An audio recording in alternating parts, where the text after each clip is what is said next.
हरे कृष्णा हरे राम। आज की इस वीडियो में आप सुनने वाले हैं पाप मोचनी एकादशी व्रत की पौराणिक कथा, जो बहुत ही ज्यादा विशेष है और इसको सुनने से भगवान विष्णु माता लक्ष्मी की असीम कृपा हम पे बरसती है। तो सभी लोग कथा को पूरा जरूर सुने, ये आप लोगों से मेरा रिक्वेस्ट है, क्योंकि कथा को पूरा सुनने से ही उसका पूरे फल की प्राप्ति होती है। धर्मराज युधिष्ठिर बोले, हे जनार्दन, चैत्र मास के कृष्ण पक्ष की एकादशी का क्या नाम है तथा इसकी विधि पूर्वक हमें महात्म्य बतलाइए।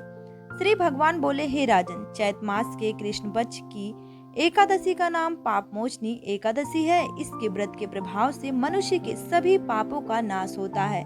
यह व्रत सभी व्रत में बहुत ही ज्यादा उत्तम होता है। इस पाप मोचनी एकादशी के महात्म्य के श्रवण व पठन से समस्त पाप नष्ट हो जाते हैं। एक समय देवऋषि नारद जी के जगत पिता ब्रह्मा जी ने कहा, महाराज, आप मुझसे चैत्र मास के कृष्ण पक्ष की एकादशी का विधान कहिए। ब्रह्मा जी कहने लगे, हे नारद, चैत्र मास की कृष्ण पक्ष की एकादशी पाप मोचनी एकादशी के रूप में मनाई जाती है। इस दिन भगवान विष्णु की पूजा की जाती है।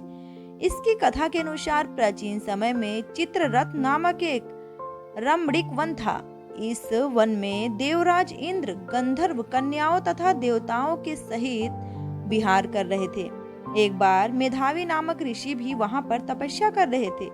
वे ऋषि शिव उपासक तथा अप्सराएं शिव द्रोहिणी अनंग दासी थी। एक बार कामदेव ने मुनि का तप भंग करने के लिए उनके पास मंजू घोषा नामक अप्सरा को भेजा। युवावस्था वाले मुनि अप्सरा के हाव भाव, नित्य गीत तथा कटाक्षों पर काम कर मोहित हो गए। रति क्रीड़ा करते हुए 57 वर्ष व्यतीत हो गए। एक दिन मंजू घोषा ने देवलोक जाने की आज्ञा मांगी। उसके द्वारा आज्ञा मांगने पर मुनि को भान आया और उन्हें आत्मज्ञान हुआ कि मुझे रसातल में पहुंचाने का एकमात्र कारण अप्सरा मंजू घोषा ही है। क्रोधित होकर उन्होंने मंजू घोषा को पिशाचनी होने का श्राप दे दिया। श्राप सुनकर मंजू घोषा ने कांपते हुए ऋषि से मुक्ति का उपाय पूछा। तब मुनि श्री ने पाप मोचनी एकादशी व्रत रखने को कहा और अप्सरा को मुक्ति का उपाय बताया। पिता चैवन्य के आश्रम में चले गए। पुत्र के मुख से श्राप देने की बात सुनकर चैवन्य ऋषि ने पुत्र की घोर निंदा की तथा उन्हें पाप मोचनी चैत्र कृष्ण एकादशी का व्रत करने की आज्ञा दी। व्रत के प्रभाव से मंजू घोषा अप्सरा पिशाचनी देह से मुक्त होकर देवलोक चली गई। हे नारद, जो कोई मनुष्य विधि पूर्वक इस व्रत को करेगा उसके सारे पापों की मुक्ति होगी, निश्चित है। और जो कोई इस व्रत के महात्म्य को पढ़ता है और सुनता है उसे सारे कष्टों से मुक्ति मिल जाती है।